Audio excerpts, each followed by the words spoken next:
kembali lagi bersama Tante Devi di sini dan Kakak Angel juga Kakak Gina.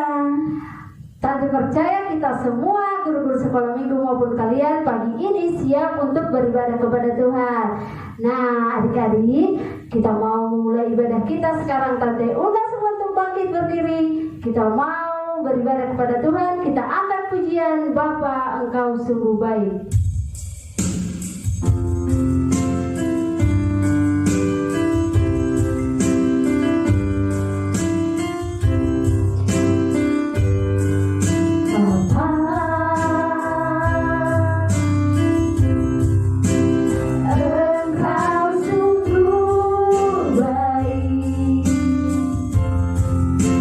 Kasih-Mu berlimpah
Agustus, Cici Angel berdoa membuka ibadah ini.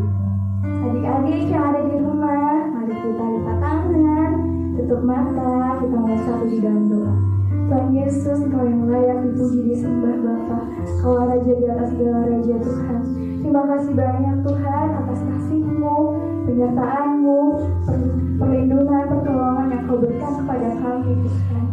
Tuhan, pada hari ini kami mau ibadah sekolah minggu Tuhan, dan Kau yang pimpin ibadah ini dari awal sampai akhir Tuhan. Biar Kau yang urapi kami Tuhan, anak-anak sekolah minggu dan juga guru-guru sekolah minggu. Biar Kau yang lawan kami Yesus. Terima kasih banyak Tuhan. Kami siap untuk beribadah sekolah minggu.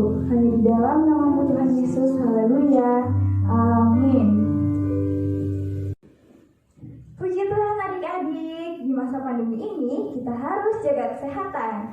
Contohnya memakai masker, mencuci tangan, terus kita harus memakan makanan yang bergizi. Salah satunya adalah buah. Nah, Tante Devi, Kak Gina, buah-buahan itu apa aja ya? Ada buah mangga, ada apel, ada buah durian, dan masih banyak lagi ya. Pasti masih banyak. Nah, adik-adik kita, anak-anak Tuhan harus menghasilkan buah. Nah, salah satu caranya adalah apa Tante Devi? Kita tinggal di dalam Tuhan, Ya. karena Tuhan adalah pokok dan kita caranya. Nah, adik-adik ada lagunya loh. Yuk semuanya pakai gerakannya kita nyanyi Yesus Pokok.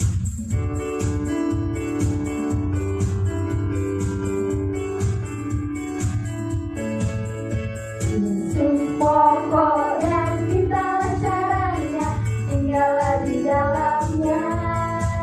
Yesus pokok dan kita caranya, tinggallah di dalamnya. Yesus pokok dan kita caranya, tinggallah di dalamnya. Pastilah kau akan berbuah. Cintamu, Yesus cintaku, ku cinta kau, kau cinta dia. Yesus cintaku, ku cinta kau, kau cinta dia.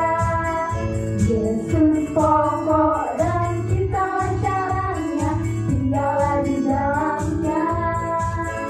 Yesus pokok dan kita caranya, tinggallah di dalamnya. Yesus pokok dan kita caranya, tinggallah di dalamnya. Pastilah kau akan berbuah. Daki-daki gunung yang tinggi, ku turun lomba yang dalam, ku melintasi padang itu hijau membentang. Yesus besertaku, ku terbang luar angkasa, ku selam dalam samudra, ku dayung perahu di sungai. Yesus besertaku, di kanan kau ada, di kiri kau ada, di atas dan di bawah kau ada, di suka kau ada, di duka pun kau ada, karena Engkaulah Yesusku.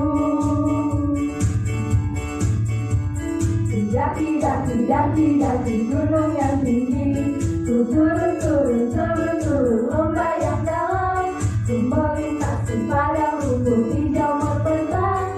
Yesus besertaku, ku terbang luar angkasa, ku selam dalam samudra, ku dayung perahu di sungai. Yesus besertaku, kanan kau ada, di kiri kau ada, di atas dan di bawah kau ada.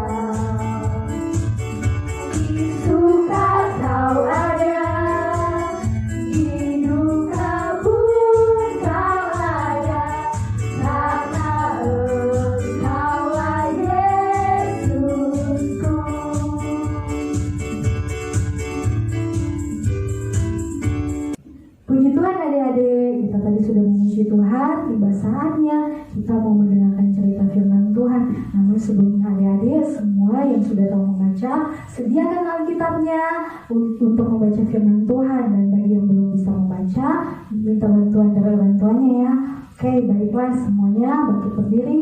Kita mau persiapkan hati kita. Namun sebelumnya kita mau memuji Tuhan, kita mau angkat satu pujian yang berkata, peganglah tanganku.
memberkati seluruh guru sekolah minggu yang ada juga dalam melayani Tuhan, biar selalu ada semangat dan sukacita, kesungguhan hati dalam melayani Tuhan, dalam memberkati setiap anak-anak Tuhan yang ada di rumah. Dan biarlah Tuhan Engkau mengerti kami semua saat ini. Kami rindu mendengarkan cerita firman-Mu. Di dalam nama Tuhan Yesus kami siap mendengarkan kebenaran firman Tuhan. Haleluya, puji Tuhan, amin. Shalom adik-adik semua, puji Tuhan. Saat ini kita mau mendengarkan cerita kebenaran firman Tuhan. Tapi sebelum kita mendengarkan cerita kebenaran firman Tuhan, saat ini Tante undang semua bangkit berdiri. Kita mau menyebutkan nama-nama dari 12 murid Tuhan Yesus sambil bernyanyi. 2, ya. Simon, Petrus, Andreas, Yakobus, Yohanes, Filipus, Thomas, Yakobus anak Alfeus, Tadeus, Simon orang Zelot, Matius, Bartolomeus, Yudas Iskariot, 12 murid Yesus. Sekali lagi, Simon, Petrus, Andreas, Yakobus, Yohanes, Filipus, Thomas, Yakobus anak Alfeus, Tadeus, Simon orang Zelot, Matius, Bartolomeus, Yudas Iskariot, 12 murid Yesus. Puji Tuhan adik-adik. Saat ini mari kita duduk tenang, duduk diam. Kita mau konsentrasi untuk mendengarkan cerita kebenaran firman Tuhan. Nah, kakak-kakak kelas besar boleh siapkan Alkitabmu. Kita mau sungguh-sungguh mendengarkan cerita kebenaran firman Tuhan. Sudah pada siap semua Alkitabnya? Sekarang kita bangkit berdiri lagi. Tante mau tanya dulu. Kalau Tante tanya, adik-adik semua apa siap mendengarkan cerita kebenaran firman Tuhan? Adik-adik jawab, selalu siap. Yes, yes, yes. Bisa kan? Nah, sekarang Tante mau tanya, adik-adik semua apa siap mendengarkan cerita kebenaran firman Tuhan? Selalu siap. Yes, yes, yes. Puji Tuhan. Ayo silahkan duduk semua. Duduk manis, duduk tenang. Cerita kebenaran firman Tuhan kali ini, Tante kasih tema mengasihi bukan membenci. Kali lagi, mengasihi bukan membenci. Dalam pembacaan kita 1 Samuel, nanti bisa dibaca ya. 1 Samuel 24 ayat 1 sampai dengan 16. Nah, sebelum kita belajar lebih jauh apa itu mengasihi dan apa itu membenci, kita mau belajar mengasihi dulu dari seorang tokoh di Alkitab yang bernama Daud. Pada dasarnya Daud adalah raja yang penuh kasih. Dia tidak ada iri, dia tidak ada dengki, sehingga sebenarnya dia tidak memiliki musuh. Tetapi Saul adalah seorang yang membenci. Siapa itu Saul? Saul itu adalah raja pertama di Israel. Kenapa Raja Saul bisa membenci Raja Daud? Pasti ada alasannya. Sekarang kita baca dalam 1 Samuel 18 ayatnya yang ke-6 sampai dengan ke-11. 1 Samuel 18 ayatnya yang ke-6 sampai yang ke-11. Coba perhatikan ya, Tante akan baca buat kita semua. Saul benci kepada Daud. Tetapi pada waktu mereka pulang, ketika Daud kembali sesudah mengalahkan orang Filistin itu, keluarlah orang-orang perempuan dari segala kota Israel menyongsong Raja Saul sambil menyanyi dan menari-nari dengan memukul rebana, dengan bersukaria dan dengan membunyikan gerincing. Dan perempuan yang menari-nari itu menyanyi berbalas-balasan, katanya, Saul mengalahkan beribu-ribu musuh, tetapi Daud berlaksa-laksa. Lalu bangkitlah amarah Saul dengan sangat, dan perkataan itu menyebalkan hatinya. Sebab pikirnya, kepada Daud diperhitungkan mereka berlaksa-laksa, tetapi kepadaku diperhitungkannya beribu-ribu. Akhir-akhirnya jabatan raja itu pun jatuh kepadanya. Sejak hari itu, maka Saul selalu mendengki Daud. Keesokan harinya roh jahat yang daripada Allah itu berkuasa atas Saul, sehingga ia kerasukan di tengah-tengah rumah, sedang Daud main kecapi seperti sehari-hari. Adapun Saul ada tombak di tangannya. Saul melemparkan tombak itu karena pikirnya, baiklah aku menancapkan Daud ke dinding, tetapi Daud mengelakkannya sampai 2 kali. Nah, adik-adik, dari sinilah Saul benci kepada Daud ketika mereka sama-sama pulang berperang. Wanita-wanita atau perempuan-perempuan di Israel yang menyongsong mereka, yang menyambut mereka dengan tari-tarian tadi, dengan bunyi gerincing, membandingkan Raja Saul dengan Raja Daud. Raja Saul mengalahkan beribu-ribu musuh, tetapi Daud berlaksa-laksa. Dari sini Raja Saul panas hati, dia dengki, dia jadi membenci Daud, sehingga dia berencana untuk membunuh Daud. Apalagi yang membuat dia benci kepada Daud? Daud adalah yang diurapi oleh Nabi Samuel untuk menjadi raja menggantikan Raja Saul. Apalagi karena Raja Daud diurapi oleh Tuhan, sehingga dia setiap berperang selalu menang, selalu karena dia disertai oleh Tuhan, kemenangan demi kemenangan dia raih. Hal ini yang berlarut-larut atau banyak sekali membuat Raja Saul semakin benci dan semakin mendendam kepada Raja Daud, sehingga dia mengejar Raja Daud sampai Raja Daud pergi bersembunyi di kubu-kubu gunung En-Gedi beserta orang-orangnya atau pasukannya.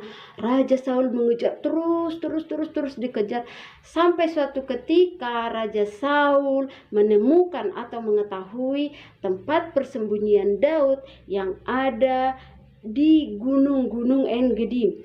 Raja Saul mengejar dan membawa 3.000 pasukan untuk membunuh atau mencelakakan Raja Daud. Tapi sebelum Raja Saul menyerang Daud beserta orang-orangnya yang lagi bersembunyi di gunung En-Gedi, Raja Saul terlebih dahulu membuang hajatnya ke sebuah gua, yang ternyata di belakang gua itu sudah ada Raja Daud beserta pasukannya atau orang-orangnya. Saat itu Raja Daud bisa saja membunuh Raja Saul, karena Raja Saul tidak sadar atau tidak mengetahui bahwa Daud ada di belakangnya. Tapi apa yang terjadi adik-adik? Raja Daud tidak melakukan hal tersebut. Raja Daud hanya memotong jubah dari Raja Saul atau punca, sebagai bukti bahwa dia sebenarnya bisa saja membalaskan dendamnya, atau bisa saja membunuh, atau bisa saja membalas segala kejahatan Raja Saul yang dilakukan kepada dia. Tapi dia tidak melakukan itu. Dia cuma memotong jubah atau punca dari Raja Saul sebagai bukti menunjukkan kepada Raja Saul bahwa dia mengasihi Raja Saul, karena dia tahu bahwa Raja Saul juga tadinya adalah raja yang diurapi oleh Tuhan. Tapi karena kebencian, iri dan dengki yang terlalu besar di hati Raja Saul, sehingga Tuhan undur daripada Raja Saul. Nah, adik-adik, sekarang Tante mau tanya, pelajaran apa yang dapat kita petik dari cerita firman Tuhan tersebut tentang mengasihi dan membenci? Ada yang tahu? Dari kisah Raja Daud atau dari cerita firman Tuhan yang barusan kita dengar, dari kisah Raja Daud dan Raja Saul, kita belajar tentang mengasihi. Apa itu mengasihi? Bagaimana kehidupan kita kalau kita mengasihi? Ini ada 3 poin yang sudah Tante tulis. Mengasihi membuat kita membuang kesempatan untuk berbuat jahat. Sekali lagi, mengasihi membuat kita membuang kesempatan untuk berbuat jahat. Yang kedua, mengasihi membuat kita rendah hati. Dan yang ketiga, mengasihi membuat kita mengusahakan perdamaian dan kebaikan. Sekali lagi ya, dibaca 1, 2, 3. 1, mengasihi membuat kita membuang kesempatan untuk berbuat jahat. Mengasihi membuat kita rendah hati. Dan yang ketiga, mengasihi membuat kita mengusahakan perdamaian dan kebaikan. Nah, sekarang Tante mau tanya, jadi menurut adik-adik semua, apa itu mengasihi? Apa arti atau definisi dari mengasihi? Mengasihi adalah sebuah keadaan di mana kita tidak memberi ruang pada kebencian, sekalipun kesempatan untuk membalas dendam itu sudah ada di depan mata. Sekali lagi, mengasihi adalah sebuah keadaan di mana kita tidak memberi ruang pada kebencian, sekalipun kesempatan untuk membalas dendam sudah ada di depan mata. Tetapi kita memancarkan atau menunjukkan kita adalah anak Tuhan yang penuh kasih dan mengasihi. Sebagai contoh di sekolah, ada yang bisa sebutkan? Nah, sekarang Tante mau kasih contoh. Semisalnya di sekolah, Ray dan Alessio adalah satu kelas. Pada suatu waktu, Alessio lupa membawa pulpen, sementara Ray ada 2 pulpen. Kemudian Alessio datang kepada Ray. Ray, aku boleh minjam pulpen? Atau Ray, aku minjam pulpen lah. Pulpen saya ketinggalan di rumah. Tapi Ray tidak mau. Ray diam, dia tidak mau meminjamkan. Sehingga dalam hati Alessio, ya mungkin sedikit gondok. Dan suatu hari lagi, di kemudian hari lagi, giliran Ray yang lupa membawa pulpen, sementara Alessio punya 2 pulpen. Kemudian Ray datang kepada Alessio. Ale, saya boleh pinjam pulpen? Kalau Alessio anak yang mengasihi atau yang penuh kasih, apa yang Ale perbuat? Apakah dia akan membalaskan dendamnya karena kemarin Ray tidak mau meminjamkan pulpen? Tentu tidak ya adik-adik. Kalau kita mengasihi, kita tidak mau memberikan ruang untuk kebencian sekalipun kesempatan itu ada. Jadi yang Alessio harus lakukan adalah meminjamkan pulpennya kepada Ray tanpa harus mengingat kesalahan yang sudah Ray perbuat kepada Alessio.